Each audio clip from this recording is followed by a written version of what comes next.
Bismillahirrahmanirrahim. Assalamualaikum warahmatullahi wabarakatuh. Hello everyone, good viewers. How's everything with you today? I wish you are doing good. Apa kabar teman-teman semuanya? Good viewers, semoga dalam keadaan sehat selalu. Dan semoga diberikan kelancaran selalu dalam segala usaha. Ya, apapun yang sedang dikerjakan sama teman-teman, mudah-mudahan Tuhan Yang Maha Kuasa memberikan kelancaran dan bisa mencapai segala sesuatunya yang diharapkan. Amin. Guys, today we're gonna talk about one interesting topic. Yeah, this is we call standard operating procedure, atau mungkin sering kita sebut dengan SOP. Dalam kesempatan ini kita akan coba bahas, kita coba mengenalkan apa sih yang kita sebut dengan SOP. So this occasion, it's gonna be great, yeah, to introduce you standard operating procedures. Yeah, how can we define standard operating procedures? Yeah, what do you think about SOP, standard operating procedures? Yeah, what is the function? Yeah, what is the use of standard operating procedures? Yeah, in business operations. Yeah, apa sih kegunaannya gitu kan? Gimana cara bikinnya gitu? What are steps? Yeah, how can we learn the steps of making a standard operating procedures? Mana caranya tuh? Apa tahapan-tahapannya kita membuat standard operating procedures? Yuk, we're gonna brief the time. Kita langsung saja, kita akan bicara di antaranya. Sebelum kita akan coba bahas beberapa poin, ada satu contoh SOP ya, yang ditampilkan dalam slide ini. Silahkan teman-teman coba amati, ya, coba observasi apa atau jenis apa SOP yang saya atau yang teman-teman bisa lihat ya di slide yang ini. Guess what? Please observe this stage. Yeah, after you observe this stage, would you please tell me, what types of standard operating procedures it is? Apa jenis SOP apa ini? Ya, ini langkah pertama adalah login your LMS account. What is LMS? Learning Management System. Yang kemarin ya, semasa pandemi kita belajar menggunakan LMS ya, atau SPADA, sistem pembelajaran dalam jaringan. Kemudian langkah kedua atau tahapan kedua, find the course you want to learn and make your presences. Ya. Temukan mata kuliah apa dan buat kehadiran atau kita lakukan presensi. Jadi mata kuliah apa yang hari ini yang kita ampu, gitu, yang akan kita ikuti proses pembelajarannya, dan jangan lupa kita melakukan presensi. The third stage is then follow your virtual class, get attached learning materials and learn actively your learning materials. Kemudian ikuti kelas virtualnya, dapatkan materinya atau materi pembelajarannya, dan kita ikuti proses pembelajaran dengan aktif. Nah, itu tahapan ketiga, dan yang terakhir adalah engage the learning process virtually. Follow the learning instruction, work on learning evaluation, and finally log out your LMS account. Ikuti pembelajaran secara virtual, ya. Jika diarahkan untuk mengikuti pembelajaran secara virtual atau kita ya yang biasa kita gunakan dalam LMS ya, aplikasi Zoom, atau juga mungkin bisa Google Meet ya. Itu pembelajaran secara virtual. Dalam istilah pembelajaran bahasa Inggris disebut dengan distance learning, pembelajaran jarak jauh ya. Ya, kita manfaatkan teknologi media. Kemudian ikuti instruksi pembelajarannya, ya. Lalu kita kerjakan beberapa evaluasi atau tugas yang disampaikan oleh eh, guru atau dosen kita. And finally, log out your LMS. Kalau sudah selesai, kita boleh log out LMS account. Nah, kira-kira dari semua tahapan ini, dari tahapan pertama sampai 4 ini jenis SOP apa sih teman-teman? Ya, ya, ini adalah jenis SOP bagaimana kita menggunakan atau bagaimana kita menjalankan kegiatan pembelajaran secara daring ya atau secara virtual ya atau SOP for online learning. Nah, itu ya teman-teman. Baik, so there are 4 points ya that we are going to discuss. First, what is SOP? Apa itu yang kita sebut dengan Standard Operating Procedure? Number 2, expert views toward SOP. Bagaimana pendapat ahli? Pendapat ahli tentang SOP. Kinds of SOP, macam-macam SOP. Closing and sample SOP. Nah, ini nanti kita akan coba simpulkan ya. Dan kita coba pelajari ada satu contoh SOP yang nanti akan ditampilkan di slide terakhir. Baik, teman-teman. What is SOP? How could you define? Yeah. How could you argue SOP terminologically? Bagaimana saudara berargumen atau bagaimana pendapat saudara tentang SOP secara istilah? Most of business enterprises, institution and other corporation are demand to achieve the best quality of their own business, good and services. Jadi hampir seluruh perusahaan, institusi, ya, corporate, ya, mereka dituntut untuk mencapai kualitas yang terbaik, ya, dalam kegiatan bisnisnya atau dalam industrinya. Baik mungkin yang mereka jual itu berupa barang atau jasa, ya. Nah, itu dituntut untuk terus meningkatkan kualitas produksi yang mereka miliki. Keeping the work process in the certain business workplace smoothly and reaching the strategic objective highly require of one of the documents that explain in details how to start till finish the work processes. Jadi kalau boleh saya katakan bahwa SOP itu menjelaskan bagaimana memulai dan bagaimana mengakhirinya. Ya, bagaimana memulai, memproses dan mengakhiri. Jadi dari mulai start kemudian sampai selesai ya, sampai finish. Nah, itu gambaran ya secara sederhana tentang SOP ya. Di mana SOP itu disusun secara sistematis ya, teman-teman, untuk memproses atau melakukan kegiatan secara operasional ya dalam sebuah industri atau dalam sebuah business enterprises gitu ya. Dimana tujuannya adalah tentu untuk mencapai tujuan yang strategis gitu ya teman-teman. Nah, one of the ways to make your own business sustain is designing relevant standard operating procedures. Jadi supaya kita terus melakukan improvisasi, kita terus meningkatkan kualitas ya. Kita kita siap ya menghadapi kompetisi secara global gitu kan. Maka kita harus punya standar, teman-teman. Nah, atau kita harus punya sistem yang kita sebut dengan standard operating procedures. Jadi kalau kita sudah punya sistem, kita punya standar, maka kita bisa menjalankan semua hal itu ya, baik kegiatan bisnis dalam industri kita itu dengan baik sesuai dengan kaidah atau aturan-aturan yang berlaku dalam sebuah perusahaan kita. SOP is a procedure specific to your operation that describe the activities necessary to complete tasks in accordance with industry regulation, provincial laws, or even just your own standard for running your business. Jadi SOP itu adalah sebuah prosedur ya yang mengatur secara spesifik tentang bagaimana kita melakukan kegiatan atau berkegiatan ya dalam menyelesaikan tugas-tugas secara administrasi mungkin ya dalam sebuah industri ya itu pasti harus ada SOP teman-teman, harus ada aturan gitu ya. Ya seperti contoh sederhana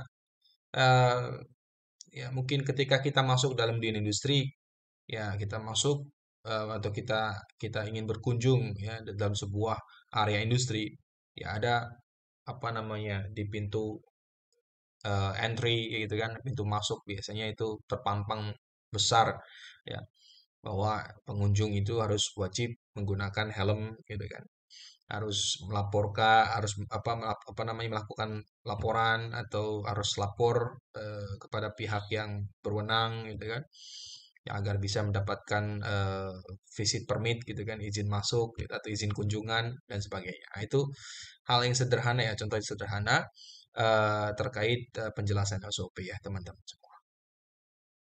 Nah, SOP in fact define expected practices in all business where quality standard exists. Jadi semua apa namanya industri, semua kegiatan bisnis pasti mereka apa namanya menyusun sebuah SOP ya supaya apa namanya supaya eh, sebuah perusahaan itu memiliki sistem ya, memiliki standar yang eh, bisa dijadikan sebagai eh, eh, apa namanya basis ya, evaluasi ya, atau evaluation based untuk melakukan apa kegiatan atau rutinitas ya, dan tentu juga bisa dijadikan sebagai standar improvisasi atau standar evaluasi untuk kita melakukan improvisasi ke depan gitu ya.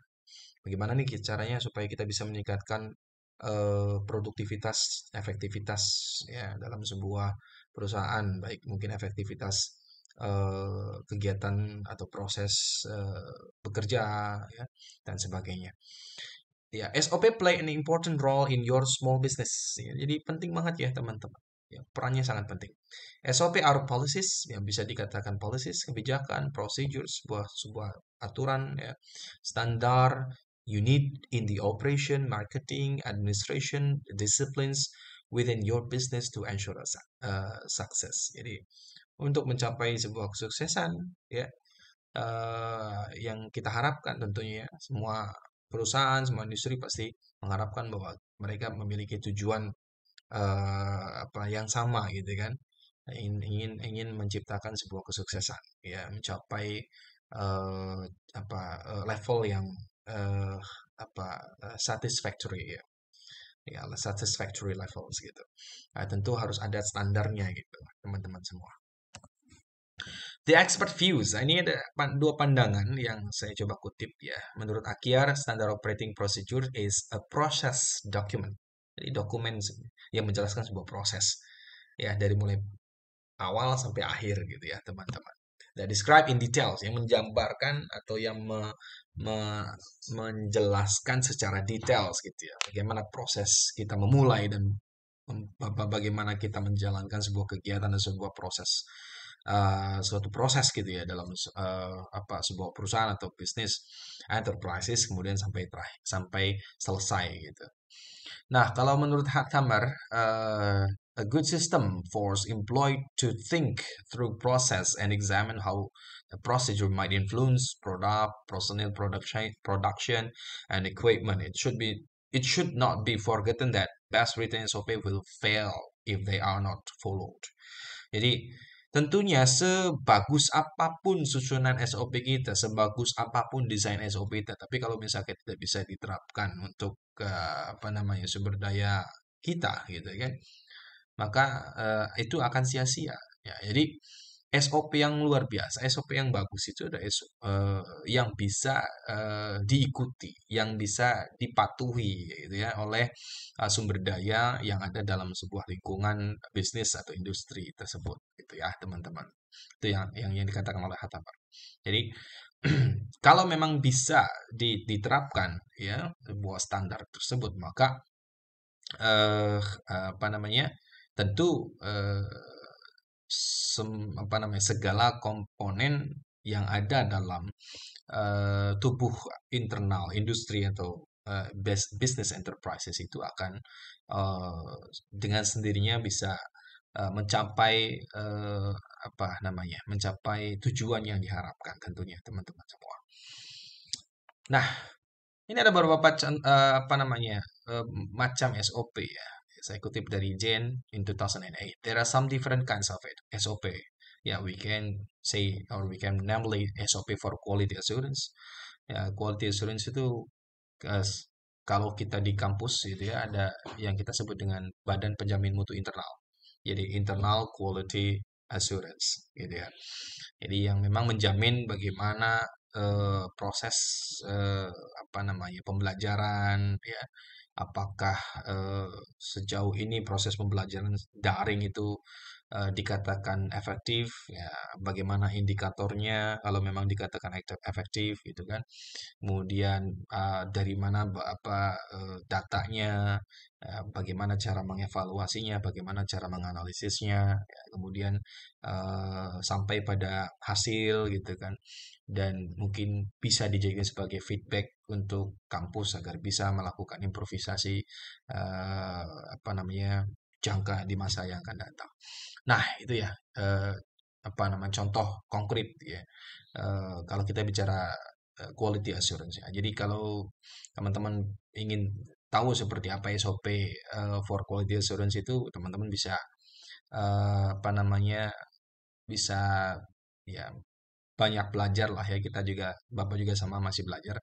Itu bisa kita belajar dari template SOP yang ada atau yang sudah dikembangkan, yang sudah didesain oleh Badan Penjamin Mutu Internal kampus ya. Ya, dimanapun kampus teman-teman. Nah, kemudian ada SOP for Analytical Method. Nah, ya, SOP for Analytical Method ini ketika kita ingin melakukan sebuah penelitian, ya, academic research, ya. So you have to what is it? You have to uh, you have to conduct your own research uh, using relevant analytical methods. Nah, jadi kan kalau kita bicara metode itu ya, banyak sekali ya varian metode penelitian ya atau analisis ya, banyak sekali ya, baik kuantitatif atau kualitatif. Nah, itu sesuai apa namanya isu penelitian yang kita angkat ya. Ya, jadi apapun itu disiplin keilmuan Anda gitu kan, apapun metode yang Anda gunakan tentu ada beberapa tahapan yang perlu kita apa namanya, yang perlu kita ikuti ya. Nah, tahapan tersebut yang kita sebut dengan SOP for Analytical Method gitu kan. Seperti kalau kita contoh bicara tentang action research ya, penelitian tindakan kelas ya. Nah, itu ada beberapa tahapan yang memang perlu kita lampaui atau yang perlu kita ikuti ya. Seperti ada action plan, kemudian ada action, observe, and evaluation, kemudian reflection. Jadi ada 5 tahapannya.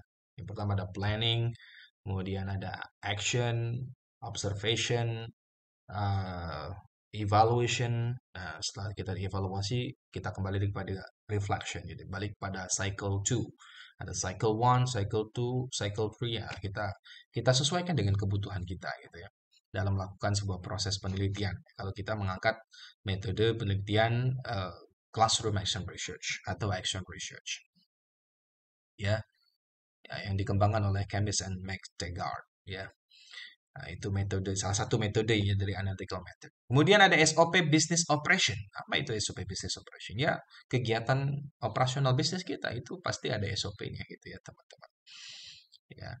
Kemudian ada SOP for operating instrument and infrastructure. Nah, mungkin kalau di apa namanya? Lingkungan industri itu kan tentu harus ada SOP, teman-teman. Kalau nggak ada SOP bahaya. Ya, sangat bahaya sekali. Ya. Eh, what is it? There must be dangerous. Yeah. If one uh, industry, yeah, uh, does not have standard operating procedures that explain to all employee how to use or how to operate one certain device. Nah, ya, Kalau satu industri ya, atau satu perusahaan bisnis gitu ya, itu tidak menjelaskan SOP secara details ya terhadap karyawannya, itu yang dikhawatirkan ya karyawan akan eh, merasa dirugikan, bahkan mungkin akan berbahaya ya, terhadap sumber daya kita gitu. Karena kalau kita coba mengoperasikan sebuah mesin contohnya misalkan, kalau tidak ada SOP-nya itu bahaya sekali teman-teman. Ya, jadi biasanya kalau di mesin itu pasti ada manualnya, ya kan, ada petunjuknya. Nah, itu kita sebut dengan SOP teman-teman. How can we operate one certain machines? Yeah, there must be rules, ya, there must be procedures. Pasti ada prosedurnya. Ya, untuk menggunakan sebuah mesin atau sebuah alat industri atau sebuah alat operational business gitu ya teman-teman. Nah, kita tiba pada kesimpulan teman-teman. Jadi SOP serve as fundamental means of a communication for all levels of the organization. Jadi SOP itu adalah sebuah dokumen yang bisa mengkomunikasikan tahapan-tahapan penting ya, yang kita katakan sebagai alat fundamental, menjelaskan tentang tahapan-tahapan penting dalam mengoperasikan sebuah kegiatan ya, dalam sebuah organisasi, perusahaan, industri ya, or business enterprises. It can be concluded that SOP or Standard Operating Procedure is the most crucial document. Jadi dokumen sangat krusial sekali itu teman-teman ya. Ketika kita membangun sebuah usaha, maka kita tidak boleh luput ya, akan mendesain standard operating procedures, gitu kan? Ya, supaya seluruh kegiatan yang dilakukan ya dalam tubuh perusahaan kita ya itu bisa berjalan secara sistematis dan sesuai dengan harapan. Itu ya teman-teman harapannya. That sounds much meaningful ya, menunjukkan makna arti yang sangat luar biasa dalam proses bekerja gitu ya secara sistematis ya, tadi bahasa saya katakan tadi sebelumnya. So that the work operation runs smoothly, supaya kita bisa menjalankan segala operasi kerja kita secara baik atau lancar, and will be able to produce much better production, dan bisa menghasilkan produksi yang lebih baik lagi, and work performance, dan kualitas kinerja kita gitu. Jadi memang sangat penting ya teman-teman ya fungsi dari SOP itu. Oke, I think that's it for discussing standard operating procedures. Nah, ini ada satu sampel contoh. Nah, silakan teman-teman boleh perhatikan, boleh observasi. Kemudian teman-teman silakan sebutkan bentuk SOP apa ini atau jenis SOP apa ini. Ya, kita lihat di sini dari start gitu ya, ada start, kemudian student ask permission from lab assistant ya, if students are approved ya, they can use lab facilities, but if they are not approved, student cannot use lab facilities ya. Kalau tidak bisa atau tidak boleh, mereka harus meminta izin lagi. Nah, oke, jadi apa kira-kira clue-nya ini teman-teman? Ini SOP untuk apa? Ya, ini SOP untuk bagaimana kita menggunakan atau SOP penggunaan fasilitas laboratorium ya. Ya, karena kita sebutkan di sini ada lab assistant, ada lab facilities ya. Nah, ini adalah SOP bagaimana kita menggunakan fasilitas lab ya. Nah, ya, kita lanjutin ya sedikit lagi ya. And student use the lab facilities ya, kalau boleh diizinkan ya silakan digunakan fasilitas labnya ya. Kemudian kalau sudah, students tidy up lab equipment after use. Jadi kalau sudah kemudian mahasiswa harus bisa bertanggung jawab untuk membersihkan atau merapikannya kembali ya dan selesai. Tapi kalau misalkan ada satu hal yang memang di luar dugaan atau ekspektasi kita, ya, if students damage lab facilities, kalau ada mahasiswa yang memang iseng gitu ya, uh, merusak baik sengaja atau tidak sengaja, maka students get penalty. Nah, mungkin akan memberikan sanksi ya kepada mahasiswa, oknum mahasiswa gitu.